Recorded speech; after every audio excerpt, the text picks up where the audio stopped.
Hindi yun ikalulugod ng Diyos na sa sobra nating pagiging matuwid, sa sobra nating pagiging normal, itatapon natin yung mga hindi katulad ng karamihan. Huwag nating puwersahin ang mga miyembro ng ating pamilya na maglayas. Iwanan tayo at lumayo para lang sila makalaya na maging sila kung sino sila. Kahit natin sila itakwil, di na yan maiiba kasi kung ganun talaga ang kanyang pagkakagawa. Hindi mo mapipilit na magustuhan niya maging engineer kung talagang ayaw niya. Ang nangyayari lang tuloy sa mga pamilya, umaalis ang anak, lumalayas kasi ayaw siyang tanggapin eh. Nagkakawatak-watak lang ang pamilya, nagkakalayo ng matagal at kung kailan naman tumanda, may mga may sakit, nagiging hihingalo, magbabalikan din naman, magpapatawaran, magyayakapan, mag-iiyakan. Bakit pa mahihirapan? Magtanggapan na lang agad-agad. At kung ikaw mismo na pamilya, hindi mo matatanggap yung sarili mong miyembro, sa palagay mo, sinong tatanggap nun? The ministry of the family is to be the first and the last line of defense against the cruelty of the world. Na ang pamilya, unang-una, bago mag-preach, bago mag-discipline, dapat mo nang magmahal. Bago ka magturo, mahalin mo muna yung miyembro mo.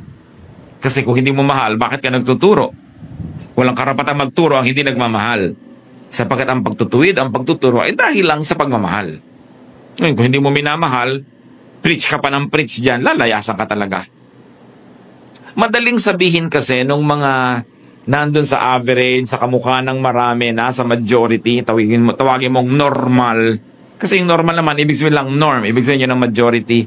Madali sa kanilang i-impose yung kagustuhan ng majority. Kasi nandun na sila.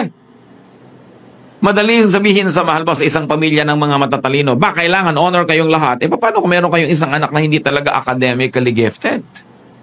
Anong gagawin nyo sa kanya? Madaling sabihin sa mga magkakapatid ng mga mahihinhin at nakapag-asawa ng mga matitino at mabubuti na pilitin ng lahat ng kababaihan ng kanilang pamilya na maging mahinhin. Paano kung meron ka talagang anak na haliparot? Kahit mo yung pakuluan, iprito, hampasin, itali, pag nakawala, haliparot pa rin yan eh. Anong gagawin mo doon? Itatapon mo para hindi ka mapahiya sa kapitbahay? I-disown mo? Marami ko nakita ganyang pamilya. Meron sila pang mga anak na medyo kakaiba yung kalusugan, kakaiba yung itsura, yung kulay ng balat, yung bone formation. Tinatago nila sa madidilim na kwarto.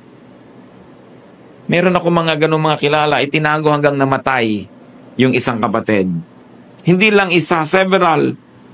Kapatid mo yun eh. Kung ikaw mismo sa pamilya nyo, hindi nyo ito aangkinin na kapatid, hindi nyo itaturing na tao, sa palagay nyo may gagawa pa nun, may magtuturing pa sa kanila na tao sila. So kahit ang kapatid nyo, si Batman, si Darna, si Rena, Shoko yung kapatid nyo, kapatid nyo yun eh. Anong gagawin nyo? Itatapon nyo? Bakit ka pa naging kapatid? Ba't ka pa nandyan? Hindi yun ikalulugod ng Diyos na sa sobra nating pagiging matuwid, sa sobra nating pagiging normal, itatapon natin yung mga hindi katulad ng karamihan. Ang pagtanggi sa pot, pagtanggi sa potter. Hindi si Hari ha. Pagka tinanggihan mo yung tao na nilikha ng Diyos, sinong tunay na tinatanggihan mo? Di yung Diyos na lumikha. Kaya sabi ni Lord, pagka tinanggap kayo, tinatanggap ako. Pag nireject kayo, nireject din ako. That's in an evangelistic context. But of course, it's not difficult to stretch that to practical life.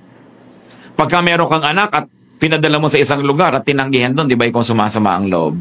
Di gano'n din ang nararamdaman ng ating Ama sa Langit na meron siyang anak na kinreate tapos hindi mo ino-honor, hindi mo minamahal, hindi mo tinatanggap.